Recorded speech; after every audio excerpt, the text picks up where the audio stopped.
everybody. Dr. Peter Glidden here, October 1st, 2014. You know what that means. We're kicking off a month-long expose on cancer. Going to be interviewing people from all around the world, physicians from all over the world who have an eye towards effective treatments of cancer. I'm also going to see if I can get a mainstream or two conventional oncologists to debate me live on the air. That should be interesting. Nonetheless, welcome to Cancer Month, October 2014. I'm your host, Dr. Peter Glidden, your steadfast advocate for health. I'm a licensed naturopathic physician. That's ND, baby, ND, naturopathic doctor, not MD, like medical deity. There's a gigantic difference. We don't have a free medical market in the United States. We haven't had a free medical market since the early 1900s. The medical arena here has been completely dominated, co-opted, and monopolized by the MDs who have effectively kicked everybody else off of the bus of medicine through legislation. Your MD may be the nicest person God ever created, but they don't know what's best for you. They only know what they've been trained in, and as it turns out, what they've been trained in, allopathic, reductionistic, pharmaceutical-centrist medicine is the leading cause of death in the United States, the leading cause of bankruptcy in the United States. And while we have let the MDs drive the bus of medicine, our health has gone to hell in a handbasket. Autism skyrocketing. 1 out of 89 births now used to be 1 out of 10,000. Alzheimer's, non-existent. Now it's the 6th leading cause of death. Arthritis escalating. Type 2 diabetes escalating. Obesity, 1/3 of the population obese. Not just a little overweight, obese. Life expectancies shortening. Cancer remains the 3rd leading cause of death. Ever since Richard Nixon established his war on cancer, remember Richard Nixon's war on cancer, the National Cancer Act of 1971, the National Cancer Act of 1971, that's what, 43 years ago. 43 years ago. Richard Nixon declares a war on cancer, and more or less the cancer rates have remained unchanged. Let's go to the Journal of the Cancer Journal for Clinicians, the Cancer Journal for Clinicians. Trends in cancer mortality. The overall cancer death rate rose for most of the 20th century, peaking at 215.1 deaths per 100,000 of the population in 1991. This increase was largely driven by rapid increases in lung cancer deaths among men. As a consequence of the tobacco epidemic over the past 2 decades, there has been a steady decline in the cancer death rate as a result of advances in prevention, early detection, and treatment, including the implementation of comprehensive tobacco control. I would argue treatment has nothing to do with it. That the reason that we're getting greater, or statistically speaking, health benefits from cancer treatment is because we're encouraging people to stop smoking cigarettes, right? And this report points this out. As a result of this 20% incline, an estimated 1,340,400 cancer deaths would have occurred had peak rates persisted, have been averted. So just by getting people to stop smoking cigarettes, 1,340,400 cancer deaths over a 10-year timetable have been prevented. Obviously, arguably, prevention is a much better method here because when you look at the overall statistics of cancer occurrence, all sites combined, in 1930, for women, there were approximately 200 deaths per 100,000 people, and it's more or less the same right now. Maybe it's 175. For men, it was 160 per 100,000 people. Now it's about 225. So when you look at the overall trends, there hasn't been any real significant change in the statistics of cancer survivorship. People getting cancer and people dying from cancer, it has remained more or less a steady state equation. However, when you are the king, it is good to be the king, and when you are the king, You can manipulate the data any way you see fit because of their unbelievably piss-poor results with cancer. The American Cancer Society years ago adopted something called the 5-year survivorship scale, the 5-year survivorship scale. And what the 5-year survivorship scale argues is, well, we have such unbelievably poor treatments for cancer, and we can't cure cancer. No, nobody's cured from cancer under the MD's methodology. So rather than have that statistic remain in the record books, the MDs moved the goalposts. So they said, well, from now on, we're not even going to talk about a cure. From now on, we're going to say that if you've had cancer and you've lived for more than 5 years after your initial diagnosis, that treatment is considered a success. I'm going to pull up a statistic here from the Cancer Treatment Centers of America. Cancer Treatment Centers of America, breast cancer survival rates compared between their hospitals and overall national trends, which are on this little chart. If you're watching on the live video stream, the SEER, the CTCA in the green is the Cancer Treatment Centers of America, and the SEER is the general overall rates of all other hospitals in the United States. You can see that for breast cancer, their survivorship after a half of a year is 95%. But after 5 years, only 23% of women survive with breast cancer, and it's a downward trend.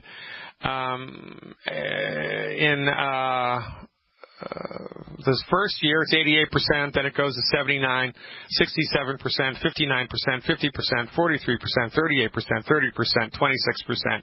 It continues to go down, so by year 8, 9, or whatever, you're dead from breast cancer. And interestingly enough, they do not compare this against statistics for women who did nothing. Nor do they have any mention whatsoever about what has happened to the quality of your life while you have undergone the unbelievably expensive, traumatic, and life-threatening programs developed by the MDs, and we're all supposed to rally around this flag and give these people more money. They don't even know how to cure heartburn, but we give them as much money as they ask for to come up with a cure for cancer, even though their breast cancer survival rates are unbelievably, appallingly pathetic. No different for colon cancer. 87% of the people who undergo treatment at the Cancer Treatment Centers of America are alive after the first 6 months, but after 5 years, only 10% of the people who undergo their therapeutics are alive, and after the 5th year, well, I'm just looking at the logarithmic curve here, you're going to be dead. This is okay, though. If you've lived for 5 years, that's considered a successful treatment in the upside-down, inside-out, ass-backwards world of conventional allopathic reductionism. It is a nightmare. Esophageal cancer, throat cancer, look at these statistics, unbelievably piss-poor. After half a year, only 62% of people are alive, and after 5 years, only 4% of the people are still alive. But, you know, they've got no throat. They got feeding tubes. They got stomach tubes. They're like the Borg. Half man, half woman, half feeding tube machine, kidney dialysis, whatever. You kidding me? Oh, but this is good cancer treatment, isn't it? Oh, this is the best that money can buy. Well, guess what? No, it's not.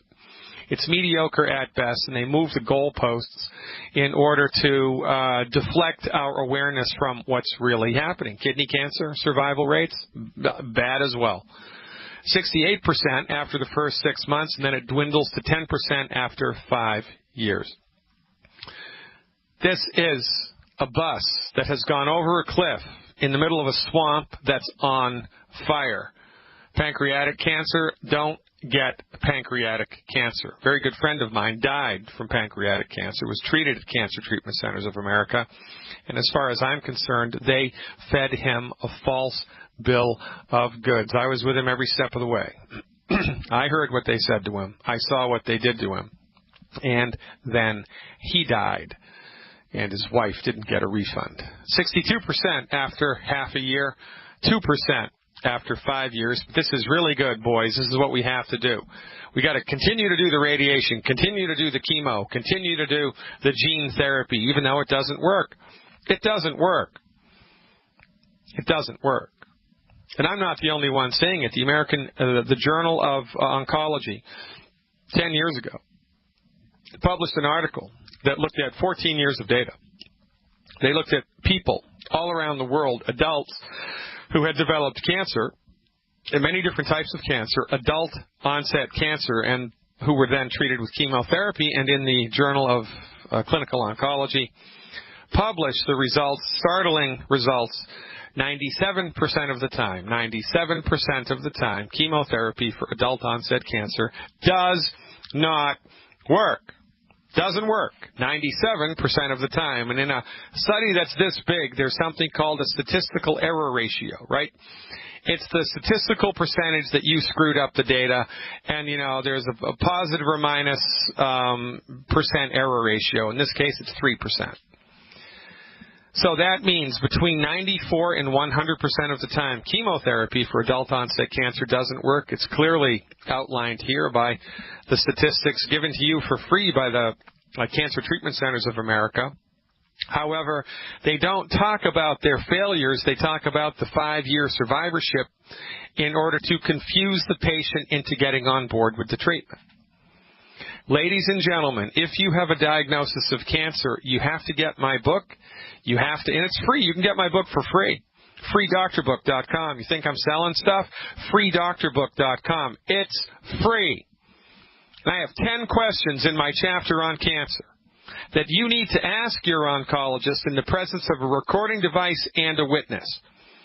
And if you ask these questions politely, succinctly, and listen to the oncologist's answer, I would be very surprised if anybody with a brain would attempt their Machiavellian, monotheistic, completely ineffective therapeutics. Knowledge is power. Get some back today. Dr. Peter Glidden, fire your medical doctor. Check out the live stream, why don't you, the drgliddenshow.tv. If you're watching on YouTube, check out the live stream, the drgliddenshow.tv, and enter into the chat room where you will be a guest right next to 61 other people currently from all over the world. People like Lindy, JJ, Elvina, Amos, Helen from Greece, not to be confused with Helen of Troy, Candace in Ohio, Bob in Amarillo, Bill in St. Louis, David in Winnipeg, Kathy in Cabo San Lucas, Danielle in Boston, Jesse in Switzerland, Graciela in Florida, Miguel Cartagena, Magumi from California, Domo, arigato, Magumi, Tyler, Tommy Starr, Matthew Tokoff, Jeff from Encinitas, Patsy in Belgium, Michael from Portugal. We are all around the globe. Check it out. Tune in and turn on, log in and light up the drgliddenshow.tv. By the way, here is the reference for the article. The Journal of Clinical Oncology, Volume 16, Issue 8, December 2004. That's 10 years ago. My bad. They collected 14 years of data from 1990 to 2004 and concluded and published in the gold standard of cancer research that 97% of all chemotherapy for adult-onset cancer does not work. Now, if it doesn't work, and the MDs are all about double-blind this and prove that, and let's use the scientific method, ladies and gentlemen, then why, after this article was published 10 years ago, do they still prescribe chemotherapy and in ascending doses? Because it is unbelievably profitable. It is unbelievably profitable. And because they move the goalposts and they talk in terms of the 5-year survivorship, most patients aren't smart enough to understand this. So you're diagnosed with cancer. Your doctor doesn't talk to you about it. They don't give you a choice. They say, well, Jane, I'm sorry you've been diagnosed with breast cancer. I've set you up for full treatment starting on Monday. Clear your schedule. That's how they pitch it to you. They don't tell you about it. If you were to ask them, well, son of a gun, doc, do you know how to cure this type of cancer? What should I expect from this treatment? What's the treatment going to do to me? What type of side effects is this treatment going to engender? What's going to happen to the quality of my life? How much is it going to cost me? How much are you going to profit from it? How much is the hospital going to profit from it? I'd love to talk to 10 of your patients who have the same diagnosis and who are alive 5 years later and see what the quality of their life is like. I'd love to talk to them. Can you give me their names and numbers? People never ask these questions to the doctor. For goodness sake, we ask more questions about our automobile than we do about our bodies. You wouldn't just go to the car lot and buy the first car that the car salesman showed you. Would you do that? No. You shop. You get informed. You figure it out. You get a second opinion, a third opinion. You figure it out. The only problem in the land of MD monopolization of the medical marketplace is that when you get a second, third, or fourth opinion, they're all from the same school of thought. I mean, it's like asking, 10 different Roman Catholics what they think about reincarnation. Well, guess what? You're going to get the same answer. It's like asking 10 different communists what they think about voters' rights. Guess what? You're going to get the same answer no matter who you go to, and they all toe the party line. Oh, it's inside of a 5-year survivorship. Oh, we're going to do our very best for you, Mrs. James. We're going to do our very best for you, Mr. Jones. That's what we're going to do. When, if they told you the real situation, yeah, your personality is going to change, your teeth are going to fall out, your hair is going to fall out, there's a 37% chance that the therapy we give you is going to cause a different type of cancer in your body. You're going to need to be put on antidepressants. You're going to need to be given sleep medications. You're going to need to be given amphetamines to wake up. You're going to need a medicine to pee, a medicine not to pee, a medicine to poop, and a medicine not to poop. But we've got you covered because we have the best drugs that money can buy. And, oh, by the way, I see you have a really great insurance policy. So we're going to go over and above for you. Meanwhile, what doctor, can this treatment cure my cancer? Well, the answer is no. Doctor, is the treatment that you're going to give me possibly going to cause a different type of cancer? The answer is yes. Doctor, what was it that caused my cancer in the first place? Et cetera, et cetera, et cetera. We don't ask the simple questions. We don't ask the simple questions that we ask the car salesman when we're going in for cancer treatment. And this is why we're dying. This is why I'm here. This is why Dr. Wallach is here. This is why we're rising up above the crowd with a voice and just saying, look, ask a straightforward question, human to human, and see what type of answer you get before you embark down the dark, dark, dark road of conventional cancer treatment. Stick around. Welcome back, ladies and gentlemen. Dr. Peter Glidden here, your steadfast advocate for health. Check the website out, whydon'tyoudrglidden.com, if you like what we talk about and you're listening to a terrestrial radio station. Listen during the commercial breaks, and they'll give out a phone number, and I want you to call that phone number that your radio station delivers to get more information about what we are up to in Youngevity Nation. Let's go to the phones right now. They're ringing off the hook, as they do every day. Elaine from Texas is up first. Hey, Elaine, thanks for the call. You are live. Thank you very much. I saw you at the convention, and you thought maybe I had a story to tell. Well, hey, thank you very much, Elaine. I do remember you. I appreciate the call. All right, so I'm sitting down. I've got my seatbelt fastened. Tell the listening audience your story. I have been a diabetic for 44 years, starting at age 29. And that was type 1. I currently wear an insulin pump, and I try to take care of myself. I do exercise, and maybe not enough. But I have been taking good supplements for about 20 years, and it has helped me to stay healthy. But I still have developed complications, and that is bleeding in my eyes, neuropathy from my feet up to my knees, gastrointestinal issues, underactive thyroid function, and frequent stress fractures in my feet. You know, cramps at night. You've had those maybe? Oh, yeah. That sort of thing that has plagued me, although I'm relatively healthy for a 73-year-old with 44 years of type 1 diabetes.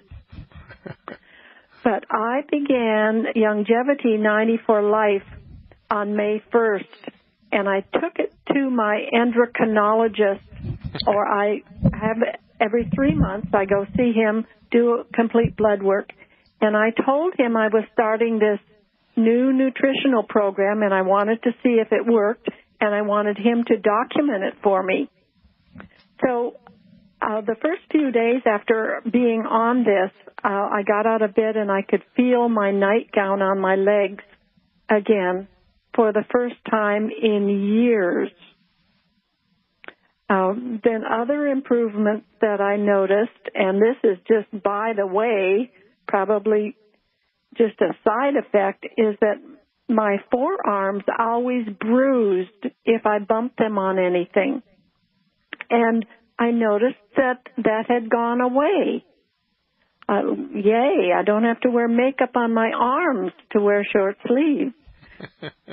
So that was, very noticeable very early on. And then I felt better. So after the 3 months of being on the 90 for Life, I went back to my endocrinologist, and we did the blood work, and my A1Cs had lowered, not quite where I need them to be yet, but lowered. My thyroid numbers were better, and my cholesterol numbers were great. I've never had a lot of problem with that anyway. But when he checked my neuropathy, they take that little nylon cord thing and just kind of drag it across your feet and legs to see if you can feel it. Very sophisticated test, yeah. Yes, it is. I can tell. But he had done that earlier, so he could tell the difference. I'll tell you that my legs were numb from the knees down, and when he checked that, I only had a few what I call dead spots on the bottom of my feet. And he couldn't believe it. And then he said, "What have you been doing?" I said, "I told you what I was doing." So he was very amazed, had no way to answer that, had no explanation for my arms not bruising. Yeah. So I am just dancing around because I feel so much better. And I really think that I have been taking good vitamins. I've been told they were good. Right. But I don't think they have all the minerals that the 90 for Life has. Well, the proof of the pudding is in the eating, right? And, if anybody has half of a brain and they've gone to, medical school, or they got a PhD in pharmacology or biochemistry or something, and they can talk a blue streak about any vitamin supplement and make any member of the audience think that their stuff is just the bee's knees. It's not that hard of a thing to do. However, the fact of the matter is that regardless of how good of a sales job somebody can do, how good of an advertising campaign a nutritional supplement company can have, how shiny a brochure or how fancy a video presentation, the only thing that matters is results. And I've been doing this, Elaine, for a quarter of a century, 25 years in the trenches, in the front lines, as a physician, a licensed naturopathic physician in private practice for over 20 years, treating real people with real disease with naturopathic therapeutics. And I've used many different nutritional supplement strategies from many different nutritional supplement companies, most of which you can't even get as over-the-counter at a health food store. The supplements that we're taught to use are made by companies that only service physicians. You can only get this stuff if you're a physician.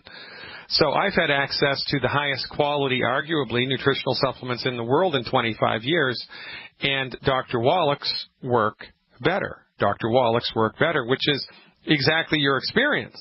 Yeah. And so, regardless of what the label says, and regardless of what the person who pitched it to you said, really, in the final analysis, what matters most is results. It's that's where the rubber hits the road. Now, of course, the next question to ask is, well, has your MD become curious about learning more about longevity, or what's up with that? Where does that stand right now? Well, I hope to make that point when I see him next in about 6 weeks. I did leave him with a Dead Doctors Don't Lie video, and when I asked him about it, he said, "Oh, I didn't watch that. It said Dead Doctors on it, so I didn't listen to it."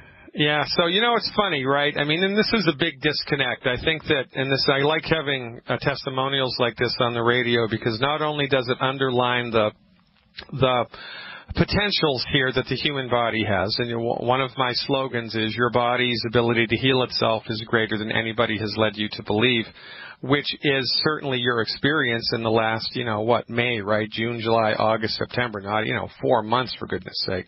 Yeah. So not only are the testimonials good, which underline the effectiveness of this program here in real time with real people, but it also throws a light on the peculiar perspective and the peculiar mindset that MDs bring to the table. Now, you would think that if you had dedicated your life to serving humanity as a physician, that if you had taken upon yourself that mantle, if you had taken upon yourself that responsibility, the suffering of humankind, if you had really been concerned with eliminating human suffering, and you'd been treating a patient for 20 years, and they hadn't been getting any better, they were in fact getting worse, they were maintaining life at a very low quality level, and then all of a sudden in 4 months, there's dramatic, noticeable, measurable, objectively measurable improvement in a number of different clinical signs and symptoms, you would think that the physician would be all over that like white on rice and want to know everything about it. Be calling me up, be calling Dr. Wallach up, be flying out to our offices to have a sit down and talk to us face to face. This is the most remarkable thing I've ever seen. How did you do this? What's the research? What's the documentation? How do I get on board? How do I get started? You would think that they would do that, but they do not. Consistently, 100% of the time, they do not. And this is, again, one more reason to fire your medical doctor, because as God is my witness, they do not have your best interests at heart. They have their best interests at heart, and their best interests are not to rock the boat, not to do anything outside of the box that's going to endanger their ability to practice medicine.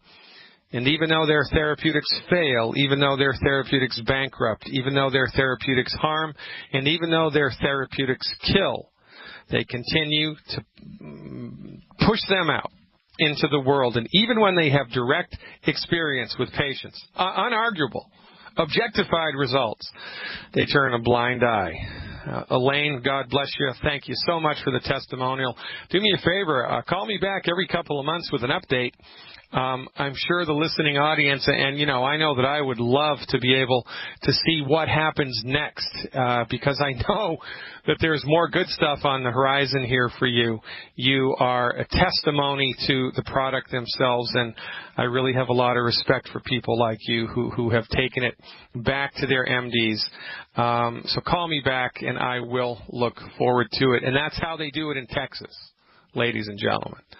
I love the great state of Texas. If there's anybody that's going to stand up for themselves, my experience is going to be a Texan. It's awesome what you can do with the right stuff. Now, do we say that this is a magic cure-all pill for everything? No, we don't, because it's not. It's not. Tell you what it is, though. It's the next step. It's the next step. Think about it. We cleaned up the water supply. We had public sanitation, put public sanitation systems in place. We had the government subsidize farmers so everybody would have food on the plate most of the time. And by doing those three things, we doubled human life expectancy, doubled it in 100 years. Not with medicine, not with heroic interventions, not with surgery and penicillin and drugs, but with simple public health measures. Well, the next public health measure for everybody to employ: eliminate the 10 bad foods. Fill your body's nutritional tank up with the appropriate Healthy Start Pack by Longevity, and secure a minimum of 20,000 antioxidant points a day. If you do those three things for a minimum of 3 months, it would be impossible for you not to experience a positive, measurable, noticeable, significant change somewhere in your body, mind. And then when you get positive experience like that, you just stay on the nutritional horse and see how far down the road it brings you. Oftentimes you are quite surprised at how far back your body is able to bounce when you give it the stuff necessary for life. And this is all that we do. We believe that the human body has a built-in God-given ability to fix itself. We believe that the human body is endowed with a spiritual essence. We believe that there is something inside the body which gives light to the eyes, which gives light to your dreams. You ever imagine that? Where the hell does the light in your dreams come from? And if the body is just a biochemical bag of badness that the MDs say that it is, why does the body decay after death? I mean, isn't it the same biochemistry?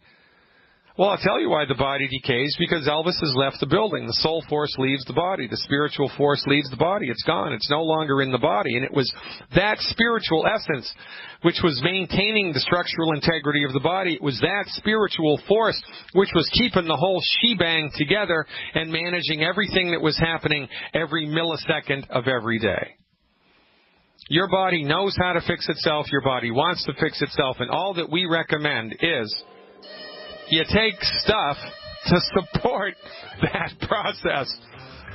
It's not that difficult. I mean, you give a plant Miracle Grow. You give your dog and your cat food that's loaded with vitamins and minerals. Do the same for your body. Get out of the way and expect a miracle. I'm Dr. Peter Glidden. Don't even think about touching that dial. And we're back live, ladies and gentlemen. Let's go to New Mexico and talk to Kathy. Hey, Kathy, thanks for the call. You are live. Privilege as always, Dr. Glidden. Thanks for taking my call. My pleasure. What's up? My sister-in-law was taken to the heart hospital yesterday by ambulance with high blood pressure and chest pain. They performed a heart catheter, found no blockages, but they said the back vessel of the heart is small, so they put in 4 stents. Well, they had to find something, right? I mean, they had to find something. So, right. Doctor told her that she needed to get on drugs and off of these vitamins that she's taking, which are longevity products, obviously. He prescribed Integralin and nitroglycerin. Yeah. Said her bad cholesterol is very high and her blood pressure is very high. She has not been on any previous medications. Yeah. But she wants to continue, obviously, and wants a protocol for what you would recommend for her to be taking or increasing or whatever the case might be to get through this. Well, all right. So there are 2 separate and distinct things here. And just because the doctors, I mean, look, you know, the research is becoming more and more and more apparent every day that the more diagnostic stuff you do for people, the more things you're going to find and the more unnecessary procedures are going to be performed. It is entirely possible that the chest pain that she was experiencing was gastroesophageal reflux or heartburn or had something to do with her stomach and digestive tract, didn't have a damn thing to do with her heart. But they go in with the catheter and they look around and they don't see anything major, nothing major. But, you know, they feel a little embarrassed now because they did the procedure. Oh, there's a little tiny artery down there. It's, 20% occluded. It's been like that her entire life. Or it's, smaller than the last one that they did. It's just a genetic, it's a normal size for her. And, they pin a diagnosis on it, and then she wakes up and she's half gorked out of her mind post-anesthesia, and the medical doctor could tell her that he's Jesus Christ and she'd believe him, right?